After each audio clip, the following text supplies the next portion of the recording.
আমার হাতে যে অ্যাম্পলিফায়ারটা দেখতে পাচ্ছেন এটা হলো লেটেস্ট মডেলের একটা Tb21।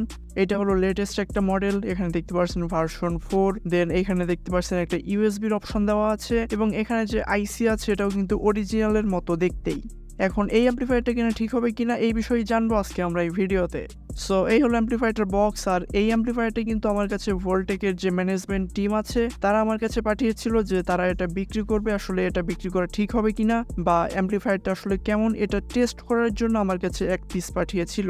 সো অ্যাম্পলিফায়ারটা দেখতে আসলে খুবই ভালো, ভিতরে দেখতে পাচ্ছেন মোটামুটি সবকিছুই দেওয়া আছে। বাট এই অ্যাম্পলিফায়ারটা নিয়ে কিন্তু আমি কোনো মতেই স্যাটিসফাইড না। ভোল্টেকের যে পুরাতন যে Tb21 আছে সেটা কিন্তু অলরেডি আমার কাছে একটা আছে এবং এটা আমি পার্সোনালি ব্যবহার করি।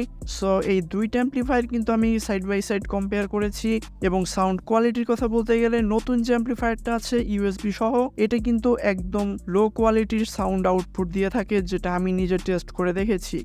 সাউন্ডের কোয়ালিটিতে আসলে এই দুইটা অ্যাম্পলিফায়ারের ভিতর অনেক পার্থক্য আছে এবং সবথেকে বড় বিষয় হলো এখানে যে নতুন অ্যাম্পলিফায়ারটা এইটার সাবউফারের যে সাউন্ড সেটা কিন্তু খুবই বাজে এবং অনেক কম পাওয়ার আউটপুট হয় এইটার সাবউফার থেকে। সো আমি একটা ক্লিপ অ্যাড করে দিচ্ছি। এইটা হলো এই সাবউফারটার সম্পূর্ণ পাওয়ার এবং সাউন্ড কিন্তু একদমই ক্লিয়ার না, একদম নর্মাল কোয়ালিটির বেস আউটপুট হয় এই অ্যাম্পলিফায়ারটা থেকে। অন্যদিকে এই দুইটা অ্যাম্পলিফায়ারের আইসির মধ্যেও কিন্তু কিছুটা ডিফারেন্স আছে, যদিও এই ডিফারেন্স আসলে অনেকে বুঝতে পারবে না, বাট তারপর আমি ছবি দিয়ে দিচ্ছি, যদি কেউ বুঝতে পারেন তাহলে দেখে নেবেন।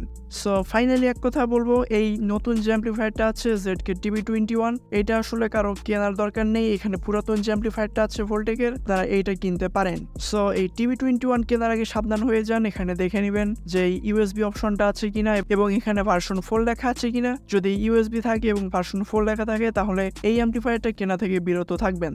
সেটা আপনি যে কোনো ফেসবুক পেজ বা ওয়েবসাইট বা যে কোনো অফলাইনেই পাওয়া যাক না কেন, এই অ্যাম্পলিফায়ারটার সাউন্ড কোয়ালিটি কিন্তু একদমই ভালো না এবং বেজের যে কোয়ালিটি এবং যে আউটপুট সেটাও কিন্তু একদমই স্যাটিসফাইড না। অন্যদিকে আমি ভোল্টেককে বলবো এই অ্যাম্পলিফায়ারটা বিক্রি করার কোনো দরকার নেই। পুরাতন যে অ্যাম্পলিফায়ারটা আছে সেটা আসলে অনেক ভালো, সেটা হোক সাউন্ড কোয়ালিটির দিক থেকে এবং পাওয়ারের দিক থেকে। ফাইনালি বলবো এই ইউএসবি সহ অ্যাম্পলিফায়ারটা কেনা থেকে বিরত থাকবেন। আশা করি ভিডিওটা অনেক হেল্পফুল হবে। দেখা হবে নেক্সট ভিডিওতে। Till then take care.